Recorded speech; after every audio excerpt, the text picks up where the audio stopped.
झील के नीचे दबी हुई आवाजें। एक डरावनी जांच ओपनिंग हुक। सालों से लोग उस झील के किनारे जाने से डरते थे। कहते हैं कि आधी रात के बाद पानी के नीचे से मदद की पुकार सुनाई देती थी। कुछ लोगों ने उन आवाजों का पीछा करने की कोशिश की, लेकिन वे कभी वापस नहीं लौटे। क्या यह सिर्फ एक अंधविश्वास था, या झील की गहराइयों में कोई ऐसा रहस्य छिपा था जिसे हमेशा के लिए दफन कर दिया गया था? आज की इस डॉक्यूमेंट्री में हम आपको लेकर चलेंगे भारत के एक दूर दराज इलाके की उस रहस्यमयी झील तक, जहां दशकों से दबी हुई आवाजें लोगों को अपनी ओर बुलाती रही हैं। अध्याय 1। रहस्यमयी झील। घने जंगलों और ऊंची पहाड़ियों के बीच स्थित थी एक विशाल झील। स्थानीय लोग उसे काली झील के नाम से जानते थे। दिन में यह जगह सामान्य दिखाई देती थी, लेकिन सूरज ढलते ही पूरा माहौल बदल जाता। हवा अचानक ठंडी हो जाती, जंगल असामान्य रूप से शांत हो जाता, और झील का पानी बिना किसी कारण के हल्की हल्की लहरें बनाने लगता। गांव के बुजुर्गों का दावा था कि यह झील सामान्य नहीं थी। उनके अनुसार कई दशक पहले यहां एक भयानक घटना हुई थी। एक ऐसी घटना जिसे किसी ने खुलकर कभी नहीं बताया। अध्याय 2। पहली रिकॉर्डिंग साल 2012। एक स्वतंत्र पत्रकार आरव मेहरा स्थानीय किंवदंतियों की जांच के लिए उस इलाके में पहुंचा। उसे भूत प्रेत की कहानियों पर विश्वास नहीं था, वह तथ्यों में भरोसा करता था। पहली रात उसने झील के किनारे ऑडियो रिकॉर्डर लगाए। सब कुछ सामान्य लग रहा था, लेकिन सुबह रिकॉर्डिंग सुनते समय उसकी आंखें फैल गईं। रिकॉर्डिंग में धीमी आवाज सुनाई दे रही थी, जैसे कोई पानी के नीचे से फुसफुसा रहा हो। आवाज बार बार एक ही शब्द दोहरा रही थी, बचाओ। पहले तो उसने इसे तकनीकी खराबी समझा, लेकिन यही शब्द कई रिकॉर्डरों में कैद हुआ था। अध्याय 3। गांव का डर। जब आरव ने रिकॉर्डिंग गांव वालों को सुनाई, तो कई लोगों के चेहरे पीले पड़ गए। एक वृद्ध महिला ने दावा किया कि उसने वही आवाज बचपन में भी सुनी थी। उसने बताया कि कई वर्षों पहले कुछ लोग झील में गायब हो गए थे। उनके शव कभी नहीं मिले। उस दिन के बाद से गांव में यह मान्यता बन गई कि झील अपने शिकार खुद चुनती है। आरव को यह सब अंधविश्वास लगा, लेकिन उसके अंदर जिज्ञासा बढ़ चुकी थी। अध्याय 4। रात की जांच। अगली रात आरव अपनी टीम के साथ झील पर लौटा। उन्होंने कैमरे, माइक्रोफोन और ड्रोन लगाए। रात धीरे धीरे गहरी होती गई।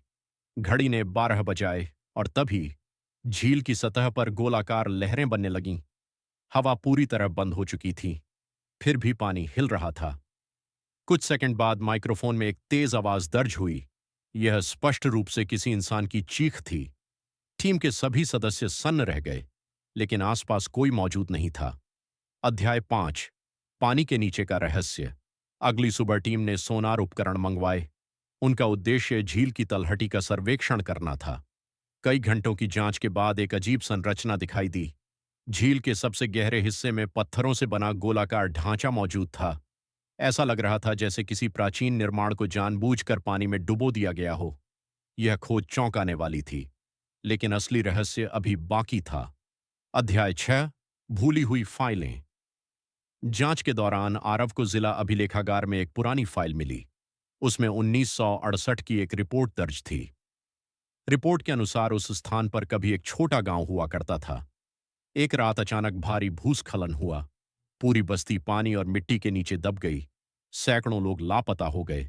सरकारी दस्तावेजों में इस घटना को प्राकृतिक आपदा बताया गया, लेकिन कुछ पन्ने गायब थे, जैसे किसी ने जानबूझकर सच्चाई छिपाने की कोशिश की हो। अध्याय 7। अंतिम अभियान।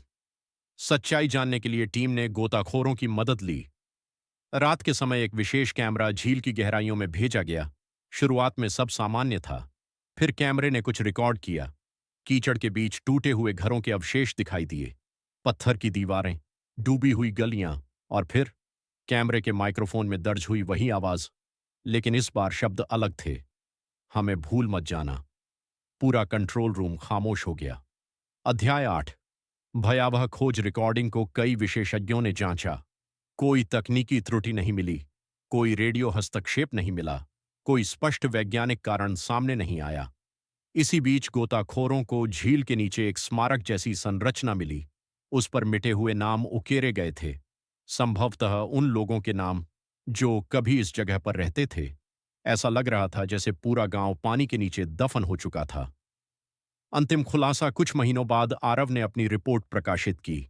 उसने दावा नहीं किया कि झील भूतियां थीं, लेकिन उसने यह स्वीकार किया कि कई सवालों के जवाब उसके पास भी नहीं थे। आज भी स्थानीय लोग बताते हैं कि अमावस्या की रात झील के पास धीमी आवाजें सुनाई देती हैं। कुछ लोग उन्हें हवा की गूंज मानते हैं, कुछ लोग पानी की प्राकृतिक ध्वनि, और कुछ लोग उन्हें उन लोगों की पुकार मानते हैं जो कभी उस डूबे हुए गांव में रहते थे। शायद विज्ञान एक दिन इसका उत्तर खोज ले, लेकिन तब तक काली झील अपने रहस्यों को गहराइयों में छिपा कर रखेगी, और आधी रात के बाद उसके पानी के नीचे से आने वाली आवाजें लोगों को यह याद दिलाती रहेंगी कि कुछ कहानियां कभी पूरी तरह समाप्त नहीं होती।